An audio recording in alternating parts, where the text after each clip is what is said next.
အားလုံးမင်္ဂလာပါကျွန်တော်ဒီနေ့ကျွန်တော်ရင်ပတ်တုံးက rap channel ပတ်သက်ပြီးတော့အနေငယ် web star တွေလုပ်ပြီးသွားပြီဖြစ်တယ်ဒီနေ့မှာလည်း rap channel နဲ့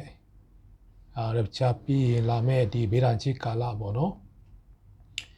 ဘေးဒဏ်ကြီးကာလတို့ပြီးရင် great door နဲ့တို့ကျွန်တော်တို့လက်ထောင်စူးစမ်းမဲ့အရာတွေပေါ့နော်ဒီအရာတွေကိုဒီ jump pipe web star တွေလုပ်ရင်းနဲ့အနေငယ်ကျွန်တော်တို့ဆွေးနွေးချင်ပါတယ်ဆိုတော့ကျွန်တော်တို့အရင်ပြောခဲ့ rap channel ပေါ့နော် rap channel ဆိုတဲ့အခါမှာ great door ကမျက်စိသမိအတွင်းမှာလာပြီးတော့ကျွန်တော်ယုံကြည်သူတွေကိုချီဆောင်မှာဖြစ်တယ်တိတက်ခန်းကြီးလေးအငယ်တိတက်ခန်းကြီးလေးအငယ်လေး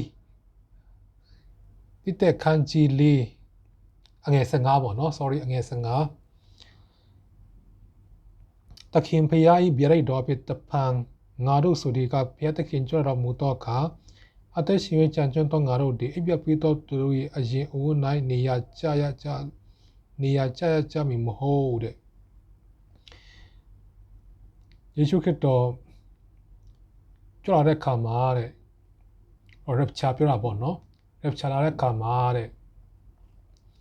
ဒီခရစ်တော်ကိုလက်ခံယုံကြည်တဲ့သူတွေပေါ့နော်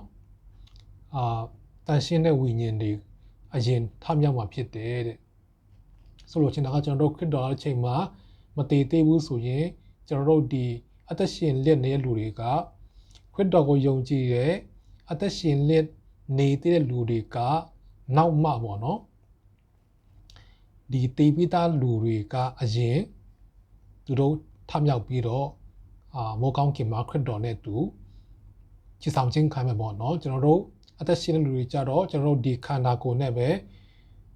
မပုတ်မပွတ်တတ်တော့တဲ့ခန္ဓာကိုယ်အဖြစ်တခဏအတွင်းမှာပြောင်းလဲပြီးတော့ကျွန်တော်ကဒီမိုးတိမ်ထိပေါ့နော်မိုးတိမ်ပေါ်မှာချစ်ဆောင်ခြင်းခံမှာဖြစ်တယ်ဆိုတာကိုကျွန်တော်အရင်ဘက်ကလည်းပြောခိုက်ပြီးပေါ့နော်ဆိုတော့အဲ့ဒါပြီးတော့ဒါနဲ့ပတ်သက်ပြီးတော့ကျွန်တော်တို့ဒီဗျာဒိတ်ကျမ်းအခန်းကြီးဒီအနဲ့တထောင်စူးစမ်းခြင်းပေါ့နော်အနဲ့တထောင်စူးစမ်းခြင်းမတိုင်ခင်မှာဒီခရစ်တော်ကပထမဆုံးလာတဲ့အခါမှာပထမအချိန်လာတဲ့ဟာကျတော့သူက rapture ပေါ့နော်မေကြီးမထိဘူးအရင်အဲ့လိုလာမယ်ပြီးရင်ဒီမေကြီးကိုထိတဲ့ဟာကျတော့ဘေးဒဏ်ကြီးကာလခုနှစ်ပေါ့နော်အဲ့ဒါပြီးတဲ့အခါမှာဒီမေကြီးကိုထိပြီးတော့ခရစ်တော်ကိုယ်တိုင်အဲ့ဒါတထောင်ဆူဆန်တဲ့ကာလပေါ့နော်အဲ့လိုမျိုးကျွန်တော်အကြမ်းများဖြစ်အဲ့လိုမျိုးယုံကြည်တယ်ပေါ့နော်ဆိုတော့ဗျာဒိတ်ကျမ်းခန်းကြီး20ဗျာဒိတ်ကျမ်းခန်းကြီး20အငယ်456မှာပလင်များကိုလည်းငါမြင်၏တဲ့ပလင်ပေါ်မှာထိုင်တော့သူတို့တွေတရားစီရင်ရတော့ခွင့်ကိုရကြတားရဲနဲ့သူ၏ရုပ်ထုကိုမကိုးကွယ်သူ၏တစိလက်မကုန်းဖုန်နဲ့မခံလက်နိုင်မခံပဲနေ၍ယေရှု၏တည်ခံတော်မူခြင်းနဲ့ဘုရားသခင်တို့ကပတ်တော်ကြောင့်လက်ပြင်းဖြစ်ခြင်းခံရတော့သူတို့ဝိညာဉ်များကိုငါမြင်၏သူတို့တွေတက်ရှင်တဲ့တထောင်ပတ်လုံးခွန်းတော်နဲ့သူစိုးဆိုင်ရကြ၏ကျွန်းတော်လူတေတို့ဒီထိုအနဲ့တထောင်မကုန်မီအသက်မရှိရကြဤထားမြောက်ခြင်းကပထမထားမြောက်ခြင်းဖြစ်သည်ပထမထားမြောက်ခြင်းကိုဝန်စားတော်သူဒီမင်္ဂလာရှိတော်သူတန်ရှင်းတော်သူဖြစ်ထိုးတော်သူဒီဒုတိယတေချင်းလက်နဲ့ကင်းလို့လက်ဘုရားသခင်ဤယပရောဟိတ်ခရစ်တော်ယပရောဟိတ်ဖြစ်၍အဲ့တထောင်ပတ်လုံးအနဲ့တထောင်ပတ်လုံးခရစ်တော်နဲ့အတူစိုးဆိုင်ရကြလိမ့်မည်တဲ့ဆိုတော့တရားစီရင်တရားစီရင်ရတဲ့သူတွေပေါ့နော်ပလင်ပေါ်မှာတရားစီရင်ရတဲ့သူတွေရှိတယ်တဲ့အဲ့ဒီပထမအချိန်ထမြောက်ခြင်းဆိုတာကခရစ်တော် rapture လာတဲ့ခါမှာထမြောက်တဲ့သူတွေပြောတာပေါ့နော်ဆိုတော့ဘယ်သူတွေထမြောက်မလဲဆိုတော့ခရစ်တော်ယေရှုခရစ်တော်တည်ခံတော်မူချက်နဲ့ပေါ့နော်ဖျက်သခင်တို့ကပတ်တော်ကြောင်းပေါ့နော်ဒီတာရဲနဲ့သူ့ရဲ့ရုပ်ထုကိုမကိုးကွယ်ဘူးပေါ့နော်တာရဲနဲ့သူ့ရဲ့ရုပ်ထုကိုမကိုးကွယ်အဲ့တာရဲရဲ့လက်မှတ်ကိုနှစ်ဖူးနိုင်မခံဘူးပေါ့နော်ဆိုတော့တာရဲဆိုတဲ့ခါမှာကျွန်တော်တို့ကြားဘူးတယ်ပေါ့နော်6လုံးတစ်စိတ်တွေဒီဗေဒချေကာလမှာ6လုံးတစ်စိတ်တွေကိုကျွန်တော်တို့ကနှစ်ဖူးနဲ့လက်မှာပေါ့နော်အဲ့လိုမျိုး ဘယ်လိုလာမလဲတော့မသိဘူးပေါ့နော်နှစ်ဖိုးနဲ့လက်မှာတစိတ်တွေပေါ့နော်ရိုက်နေရမယ်အဲ့လိုမရိုက်နိုင်ဘူးဆိုရင်ဈေးဝယ်လို့မရဘူးပေါ့ဘာမှလုပ်မရဘူးပေါ့အခုကျွန်တော်တို့ဒီ bank card တွေပုံစံပေါ့နော်ခုခေတ်မှာကျွန်တော်တို့က bank card တို့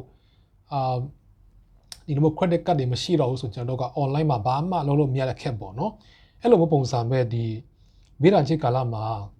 6-3လုံးတစိတ်မခတ်ဘူးဆိုကျွန်တော်တို့ကဘာမှဈေးဝယ်လို့လည်းမရဘူးခရီးတော့လည်းမရဘူးနော်အဲ့လိုပုံစံဖြစ်နေတော့မှာဆိုတော့အဲ့ဒီမိရန်ချစ်ကာလမှာလေဘင်းဖြက်ပေါ့နော်ခရစ်တော်ရဲ့တက်တီခံတော်မူချက်နှုတ်ကပတ်တော်ကြောင့်လေဘင်းဖြက်တစိတ်ကိုတားရဲ့တစိတ်ကိုနဖိုးနဲ့လက်မှာမကတ်ချင်တဲ့အတွက်ကြောင့်လေဘင်း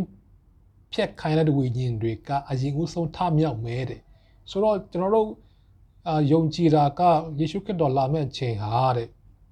ကျွန်တော်ယုံကြည်သူများစုက pre-tribulation ပေါ့နော်ဘေးရန်ကြီးကာလမှာတိုင်ခင်မှာလာမယ်လို့ကျွန်တော်ခန့်မှန်းကြတာဒါပေမဲ့ဒီချမ်းစာအရာကဒီချမ်းစာကိုကျွန်တော်တို့ study လုပ်မယ်ဆိုရင်လေ့လာမယ်ဆိုရင်ခရစ်တော်လာတဲ့ချိန်ကဒီဘေးရန်ကြီးကာလအဲမှာပေါ့နော်ဘေးရန်ကြီးကာလအဲမှာကြံခဲ့ပြီးတော့ယုံကြည်သူတွေပေါ့နော်ဘေးရန်ကြီးကာလအဲမှာ rapture လည်းမလာသေးဘူးဘေးရန်ကြီးကာလလည်းဘေးရန်ကြီးကာလနဲ့စနေပြီ rapture မလာသေးဘူးအဲ့ဒီချိန်မှာ rapture လည်းမလာသေးတဲ့အတွက်ကြောင့်နှစ်ဖူးမှာလည်းတစိမ့်ရိုက်မခံခြင်းပေါ့နော်တာရဲဝဲမကိုးကွယ်ခြင်းတဲ့အတွက်ကြောင့်လေဘင်းဖြတ်ခံရတဲ့ဝိညာဉ်တွေပေါ့နော်အဲ့ဒီဝိညာဉ်တွေကခရစ်တော်လာတဲ့ချိန်မှာတဲ့အရင်ဆုံးထမြောက်မယ်တဲ့မာတုရတွေပေါ့နော်အဲ့ဒီဝိညာဉ်အရင်ဆုံးထမြောက်မယ်ကျွန်းတော်ဝိညာဉ်ပေါ့နော်ကျွန်းတော်ဝိညာဉ်တွေကထိုအနက်တထောင်မကုန်ခင်မထမြောက်ရတဲ့ဆိုတော့အဲ့ဒီ rapture လာမယ်ပြီးရင်ဘေးရန်ကြီးကာလပေါ့နော်ဘေးရန်ကြီးကာလရှိဦးမှာဖြစ်တယ်ဆိုတော့ဒီကျွန်းတော်ဝိညာဉ်ဆိုတာကဒီခရစ်တော်ကိုလက်မခံတဲ့တူတဲ့ဝိညာဉ်ပေါ့နော်ခရစ်တော်ရဲ့ခရစ်ယေရှုခရစ်တော်ကိုလက်မခံတဲ့တူတွေပေါ့နော်ဒီဘေးရန်ကြီးကာလမတိုင်ခင်မှာတရက်တူတွေရောခရစ်တော်လက်မခံတဲ့တူတွေဘေးရန်ကြီးကာလအဲမှာတရက်တူတွေရောဘယ်သူမှဒီကာလမှာယေရှုခရစ်တော် rapture မှာကခရစ်တော်ကိုလက်မခံတဲ့သူတွေကမထမြောက်ဘူးပေါ့နော်မထမြောက်ဘူးဆိုတော့ဝိညာဉ်မှာရှိလဲဆိုတော့မရဏာမှာပေါ့နော်မရဏနိုင်ငံမှာအဲ့ဒီခရစ်တော်ကိုလက်မခံတဲ့သူတွေဝိညာဉ်ကယာယီငရဲပေါ့နော်ချုပ်နှောင်ခြင်းသူတို့ခံရလိမ့်မယ်အဲ့ဒီခရစ်တော်ကိုလက်မခံတဲ့ဝိညာဉ်ကဘယ်နေ့မှာထမြောက်ပြီးတော့တရားစီရင်မလဲဆိုတော့နောက်ဆုံးသောနေ့ရက်ပေါ့နော်နောက်ဆုံးသောဒီခရစ်တော်ဒုတိယအကြိမ် second coming လာပြီးတော့အနက်တထောင်ဆိုးဆန်တဲ့အချိန်လာဒါမှမဟုတ်အနက်တထောင်ဆိုးဆန်ပြီးတဲ့အချိန်မှာလာဒီတရားစီရင်ခြင်းပေါ့နော်အဲ့တခုလာဖို့ကကျွန်တော်တို့ဒီကျမ်းစာမြေလိုက်ကျမ်းခန်းကြီး20ပေါ့နော်17စနစ်73 14 15မှာကျွန်တော်တွေ့ရမှာဖြစ်တယ်ဆိုတော့အရှိဆိုတော့ကျွန်တော်အကုန်လုံးတော့ဖတ်တော့ပေါ့နော်တချို့တလေပဲကျွန်တော်ဖတ်မယ်ဆိုတော့မြေလိုက်ကျမ်းခန်းကြီး20ငယ်စနစ်လောက်ကျွန်တော်လေ့လာတဲ့အခါမှာတေလွန်တော့သူအချင်းငယ်တို့တွေပြင်ပေါ်မှာပြင်တော်ရှိမှရက်နေကြက်တွေကိုငါမြင်နေဆာဆောင်မြတ်ကိုလည်းဖွင့်ထားတက်ဆာဆောင်တင်းတော့ချက်တပါတော့ဆာဆောင်ကိုလည်းဖွင့်လေတေလွန်တော့သူတို့တွေမိတော့ချင်းတိုင်ဆာဆောင်နဲ့ရထားချင်းများနဲ့ညီတရားစီရင်ချုပ်ခံရကြ၏တဲ့သမုတ်တရားတွေမိနဲ့ရှိတော့လူတွေတို့ကိုအပိမရဏနိုင်ငံဒီလဲမိနဲ့ရှိတော့လူတွေတို့ကိုအပိလူအတီးတီးတို့ဒီမိတော့ချင်းတိုင်တရားစီရင်ချုပ်ခံရ၏ထိုခါမရဏနိုင်ငံကိုမြင်တဲ့တော့ပစ်ချလေ၏တဲ့မရဏနိုင်ငံကိုမြင်တဲ့တော့ချပစ်လေတဲ့မရဏနိုင်ငံဆိုတဲ့အခါမှာဒီအခုဒီနောက်ဆုံးပေါ့နော်နောက်ဆုံးတရားစီရင်ခြင်းမှာဒီတာရဲနဲ့မိစ္ဆာ prophet တွေပြီးတော့ဒီစာဒမနတ်ပေါ့နော်ရှေးမွေဟောင်းစာဒမနတ်ဒီလူစီဖာတို့အတွဲကောင်းကင်တမန်လူစီဖာတို့အတွဲပြင်ဆင်ထားတဲ့ငရဲမီးအိုင်ပေါ့နော်ဒါနောက်ဆုံးအဆင့်ဖြစ်တယ်အခုတည့်ရလူတွေကအဲ့ဒီငရဲမီးအိုင်မရောက်သေးဘူးဒီမရဏဆိုတဲ့ယာယီပေါ့နော်ချုပ်နှောင်ခြင်းနေရာရှိသေးတာဖြစ်တယ်အဲ့ဒီဝိညာဉ်တွေခရစ်တော်ကိုလက်မခံတဲ့ဝိညာဉ်တွေအလုံးကဒီနောက်ဆုံးတရားစီရင်တဲ့နေ့တရားစီရင်ပြီးသွားရင်သူတို့ရဲ့ဒုတိယတည်ခြင်းပေါ့နော်ဆိုတော့ပထမတည်ခြင်းကဘယ်မှာလဲဆိုတော့ကျွန်တော်ပထမတည်ခြင်းကကျွန်တော်တို့ခန္ဓာကိုယ်ဖြစ်တယ်ဒီပုတ်ပွားတဲ့ခန္ဓာကိုယ်ကပထမဆုံးတည်တာပေါ့နော်ဒါပထမဆုံးတည်တာဖြစ်တယ်ဒုတိယတည်ခြင်းကျတော့ အဲ့ဒီနောက်ဆုံးအဆင်းပေါ့နော်ခရစ်တော်နဲ့တထောင်ဆိုးဆန်ပြီးတဲ့ချိန်မှာလားနဲ့တထောင်ဆိုးဆန်တဲ့ချိန်လားအဲ့ဒီအချိန်ပိုင်းခြားတစ်ခုခုပေါ့နော်အဲ့မှာတရားစီရင်ခြင်းလာမယ်အဲ့မှာခရစ်တော်ကိုလက်မခံတဲ့သူတွေအားလုံးငရဲမိအိမ်ပေါ့နော်ကျွန်တော်တို့ဒီဗျာဒိတ်ချန်ခန်းကြီး20မှာဗျာဒိတ်ချန်ခန်းကြီး19-20ပေါ့နော်19-20မှာဗျာဒိတ်ချန်ခန်းကြီး19အငယ်20မှာတားရဲကိုဖမ်းမိကြ၏တားရဲတစ်စိလက်မှတ်ကိုခိုင်းသူရုပ်ထုကိုကိုယ်ကိုယ်ရသူတို့ကိုလည်းဖျား၍တားရဲရှိ၌နမိတ်လက္ခဏာကိုပြတ်တတ်သောမိစ္ဆာပရောဖက်ကိုလည်းဖမ်းမိကြ၏တဲ့တရှိလက်ရှိသောထိုသူနှုတ်ကိုကန့်နဲ့လောင်တော်မိအိုင်တို့ချပစ်ကြ၏တဲ့တားရဲနဲ့တားရဲကိုဖမ်းမိတယ်တဲ့အဲ့ဒီတားရဲကိုတစိလက်မှတ်ကိုခံဖို့တဲ့ပေါ့နော်သူ့ကိုအဲ့တားရဲကိုကိုယ်ကိုယ်ဖို့အတွက်ဒီတားရဲဆိုတာက antichrist ပေါ့နော်ဆိုတော့အဲ့ antichrist ကိုအားပေးအမြတ်လို့တဲ့ဒီ Mesa prophet ပေါ့နော်တားရဲနဲ့သူအဲ့ Mesa prophet ကိုအရှင်လက်ခရစ်တော် second coming လာတဲ့ခါမှာသူတို့နှကောင်ကိုဖမ်းပြီးတော့ပေါ့နော်ဒီ Mesa prophet နဲ့တားရဲကိုနှကောင်ကိုဖမ်းပြီးတော့အရှင်လက်ကန်နဲ့လောင်တော့မိအိုင်ထဲကိုတဲ့ကဘာဆက်ပေါ့နော်လောင်ကျွတ်မှဖြစ်တယ်အဲ့ထဲကိုအရင်ဆုံးပစ်ချလိုက်တယ်ဒါပြီးတော့ဆာရမဏတ်ကိုလည်းဒီနှစ်တထောင်ဆိုးဆန်တဲ့အချိန်မှာဆာရမဏတ်ကိုချီနှောင်ဖြစ်တယ်ပေါ့နော်ကောင်းကင်တမန်တွေကဒီမြေရချန်ခန်းကြီး20အငယ်1မှာတဖန်ကောင်းကင်တမန်တွေနဲ့ဆုံးတော့တွင်းဤတော့နဲ့ကျိုးတို့ကိုကင်လဲကောင်းကင်ကစင်တဲ့ကိုငါမီးတဲ့ရှေးမွေဟောင်းမာနတ်စာတန်တီဟူတော့ငါကိုဖန်ကန်၍အနဲ့တထောင်ဖုတ်ချီနှောင်လေဤတဲ့အနဲ့တထောင်မကုန်မီတိုင်အောင်လူမျိုးတို့ကိုမလဲဖဲရမြေကြောင်းအနဲ့ဆုံးတော့တွင်းထဲတော့ချပစ်လောင်ထားရတဲ့စိတ်ခက်လေဤအနဲ့တထောင်ကုန်ပြီးမှတဖန်ခဏလွတ်ရအောင်မီတဲ့စာတမဏတ်ကိုခရစ်တော် second coming လာတဲ့အချိန်မှာတဲ့အနောက်ရှေ့မပေးပါဘူးเนาะစာတမဏတ်ကိုအရင်ဦးဆုံးတန်ကျိုးနဲ့ချီနှောင်ထားတယ်ပေါ့เนาะဒါပြီးတော့မိစ္ဆာ prophet နဲ့ဒီတားရဲကိုငရဲမြိုင်ထဲကိုထာဝရငရဲပေါ့เนาะအဲ့မှာပစ်ချလိုက်တယ်ဒီစာရန်ကိုကြတော့ရှေးမွေဟောင်းစာရန်ပေါ့လူစီဖာကိုကြတော့နောက်ဆုံးတရားစီရင်နှစ်တထောင်ဆိုးစာပြီးသွားပြီးတရားစီရင်ပြီးတဲ့အချိန်မှာအဲ့ဒီရှေးမွေဟောင်းစာရန်ပေါ့เนาะကျွန်တော်ရှိဗျာဒိတ်ချန်ခန်းကြီး20ဗျာဒိတ်ချန်ခန်းကြီး20အငယ်30မှာသူတို့ကိုလည်းဖျက်တော့မာနကိုလည်းတားရဲနဲ့မိစ္ဆာ prophet ရှိရာကနဲ့ရောတော့မိအိုင်ထဲတော့ချပစ်လင်းတဲ့သူတို့ဒီနေညမပြက်ကဘာစစ်စစ်ပြင်းစွာတော့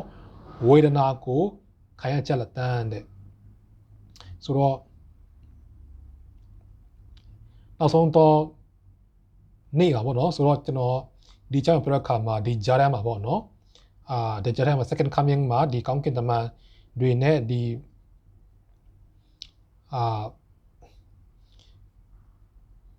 ဒီဘယ်လိုပြောလောကီရှင်ပြန်နေပေါ့နော် second coming မှာတခါဆက်ပွဲပေါ့နော်အမေဂရုံဆက်ပွဲအရင်လာဖြစ်တယ်ဒီယေရှုခရစ်တော်လာတဲ့လောကကိုကောင်းကင်တမန်နဲ့မြေကြီးထိလာတဲ့အခါမှာလောကီရှင်မင်းတွေနဲ့ဒီတားရဲနေပေါ့နော်တားရဲမိစ္ဆာ prophet နဲ့တားရဲတဲ့ကနေပြီးတော့လောကီရှင်မင်းနဲ့ပေါင်းပြီးတော့ယေရှုခရစ်တော်ကိုဆက်တိုက်ပေါ့နော်ဆက်တိုက်တဲ့အခါကျတော့သူတို့ရှုံးတော့ယေရှုခရစ်တော်နဲ့ယေရှုခရစ်တော်ရဲ့ကောင်းကင်တမန်တွေနေပြီးတော့အကုန်လုံးလောကမှာရှိတဲ့ယေရှုခရစ်တော်ပုံကန်းလူတွေအားလုံးရှင်းလင်းမယ်ပေါ့နော်အဲ့ဒါပြီးတော့နှစ်တထောင်ဆိုးဆန်မယ်နှစ်တထောင်ဆိုးဆန်တဲ့ချိန်မှာစာရမဏတ်ကိုငရဲမပို့သေးဘူးသူ့ကိုယာယီပေါ့နော်ခြေနှောင်ထားမယ်နှစ်တထောင်ဆိုးဆန်ပြီးသွားဆိုရင်စာရန်ကိုပြန်လွတ်မယ်မြေကြီးပေါ်ပေါ့နော်ဒီကဘာမြေပေါ်ပြန်လွတ်မယ်အဲ့မှာစာရန်နေပြီးတော့နောက်ဆုံးဂောဂမာဂောဂဆိုတဲ့စစ်ပွဲပေါ့နော်ယေရှုခရစ်နဲ့ကောင်းကင်တမန်တွေနဲ့စာရမဏတ်ပေါ့နော်ဒီလူစီဖာအဖွဲ့ပေါ့နော်လူစီဖာကောင်းကင်ကနေကြက်တဲ့ခါမှာလူစီဖာကနောက်ကိုလိုက်တဲ့အဖွဲ့တွေနဲ့ယေရှုခရစ်တော်တဲ့ကောင်းကင်တမန်နဲ့တိုက်ပွဲပေါ့နော်ဂောဂမာဂောဂဒါနောက်ဆုံးတိုက်ပွဲဖြစ်တဲ့အဲ့နောက်ဆုံးတိုက်ပွဲမှာစာရန်ကရှုံးနေပေါ့နော်ရှုံးနေတဲ့ခါကျတော့စာရမဏတ်နဲ့တမန်တွေပေါ့နော်ကောင်းကင်တမန်ယေရှုခရစ်တော်နဲ့တမန်ဒီဖခင်ကိုပုံကန်တဲ့ကောင်းကင်တမန်တွေအားလုံးနဲ့ဒီမိစ္ဆာ prophet တားရဲတွေရှိတဲ့နေရာကိုအကုန်လုံးပြချဖြစ်တယ်ဒါနောက်ဆုံးတရားစီရင်ခြင်းဖြစ်တယ်အပြီးတော့ယေရှုခရစ်တော်ကိုမယုံကြည်တဲ့လူမှန်သမျှအားလုံးလည်းအဲ့ဒီငရဲထဲကိုပြချဖြစ်တယ်ဒါပြီးတော့ဒီလူတွေရှိတဲ့ယာယီပေါ့နော်ခုလူတွေတဲ့ဘယ်နဲ့ရောက်လဲဆိုတော့ ဒီပါရီတူပုံနဲ့ပါရီတူပုံရဲ့တစ်ဖက်ချမ်းရှိပေါ့နော်ယာယီ temporarily hell ပေါ့နော်ယာယီငရဲအဲ့ဒီယာယီငရဲကိုလည်းယာယီငရဲလည်းအဲ့ဒီမိအိုင်ထဲကိုပစ်ချမယ်တဲ့ကျွန်တော်ဒီပြည့်ချမ်းခါချင်း20ပေါ့နော်အငယ်14-15ပေါ့နော်အဲ့မှာရေးထားဖြစ်တယ်โอเคကျွန်တော်တို့ဒီနေ့အတူချွာဖြစ်ပြောတဲ့အကြောင်းအရာတော့ဒီဒုတိယချိန်ကြွလာချင်းနဲ့ဒီနောက်ဆုံးတော့ကာလစစ်ပွဲပေါ့နော်အတူချုပ်လေးကျွန်တော်ပြောတာဖြစ်ပါတယ်ရောက်စီတိုင်းပေါ်မှာဖျားရှင်အထူးကောင်းချီးချပေးပါစေ God bless you all